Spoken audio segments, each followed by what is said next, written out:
Catus Maximus here. Got a review of a couple Milwaukee SmartSwipe gloves. These are Milwaukee work gloves. They actually seem pretty comfortable and nice. Let's get these off of there. And they have some type of special material or impregnation of the material that makes them conductive for the capacitive touchscreens on smartphones. I kind of think these kind of gloves, are useful in certain situations. But then again, if you're wearing work gloves, you probably should be working and not using your cell phone.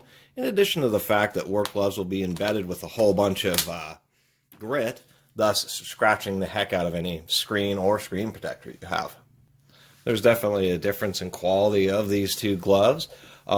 Just in the labeling, this is a cardboard label, and this is actually like a heavy-duty plastic label.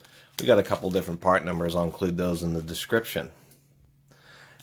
They do have a picture, it is true, a lot of industrial controls and a variety of things, copying machines. Although you wouldn't be using a copying machine with gloves, do use touchscreens. So there may be many situations where you're not using these for construction debris cleanup, where warehouse environments, those types of things, where it would be handy to have touchscreen compatible.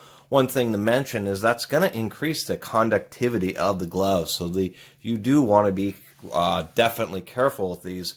If you're working around electricity, they have to be more conductive in order to get the small conductive electric field of your body to be able to interact with the touchscreen of a phone. I'm a 6-foot tall person, and I will say that on these standard free flex ones that are advertised as a large are a bit small for just a 6-foot tall person. So maybe they're being a little generous with the sizing, so you want to be aware of that. They can see that they have the material right here on the knuckle, palm, so that's what they advertise anywhere you're seeing this kind of, synthetic leather. That's what they're doing. They, of course, are made in China. Here are the nicer model ones they call the performance gloves. They feel like they have just a little bit more padding. You can see that here. A little bit heavier duty material on the fingers versus the standard ones. I've even seen insulated ones. They even have a Velcro cuff here, which I kind of like. And so these are the extra larges. Let me get the right hand here. And I think for my hand size, the extra larges are perfect. I do kind of like the idea of the Velcro just because it will help keep the glove on just a little bit better. It allows you to get it a little bit tighter around your wrist to help debris from getting down in there. The little loops to hold the gloves, those, that could be a good idea to keep people from losing them, but I don't know how much they'll actually get used. Here I have a cell phone. I have a Galaxy S6, so it does have I do have a thick zag glass screen protector on this, but it is set to glove mode. It does have a high sensitivity mode. And we can see that it's actually whatever material they're using or whatever they've impregnated it with really does work pretty well. All the touchscreen controls seem to work pretty good. I have this handyman calculator, which is something I would recommend to anybody.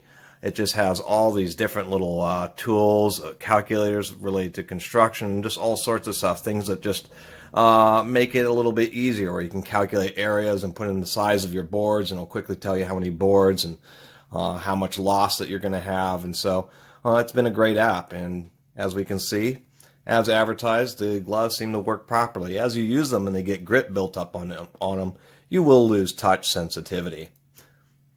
Anyway, the bottom line is, I think for the price, they're definitely a comfortable, smart screen compatible glove. As far as durability, even against the basic Chinese gloves, I'll do an update review because these are obviously new, but I'll see how well and how long this stuff holds up to see if the material ends up just getting really hard and rigid and cracks apart, or how well they do. I don't have a ton of confidence just because they do feel lightweight. We can see this material here is like some kind of weird felt. That doesn't seem entirely durable to me. I mean, they are going to be flexible, but they're using a little bit of spandex between the fingers. That doesn't, I'm comparing these to heavier gauge gloves. I just did a review and comparison of a whole bunch of gloves. And so these, for the price, which I think are around $10, these are probably cheaper. I didn't double check. I just knew that the big insulated ones were like 12 or something like that. They're asking a lot of money for these gloves, and I just don't get a big feeling that you're going to get every penny's worth, even though they will be comfortable and breathable and be able to use a touchscreen really well. So they may be better as, you know, a warehouse option or something like that, equipment operator. So, and most importantly, it does appear that they are cat compatible. It seems that they do have a soft grip, although they're not particularly good at getting rid of pet hair. Before I finished up, I shouldn't have been so inaccurate with my prices. I was being too generous. These basic ones are $10 a pair MSRP. These improved ones, Performance Series, are $15, and the insulated ones are $20. These are not $10 and $15 a pair of gloves, I can tell you that.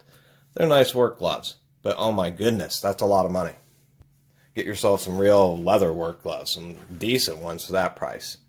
Anyway, I just picked up this Blu-ray. I actually haven't seen this, so I'm going to go ahead and watch that and say I really appreciate everybody who's been subscribing and commenting and supporting my channel. And if you haven't subscribed to my channel and do watch my videos, please do consider subscribing.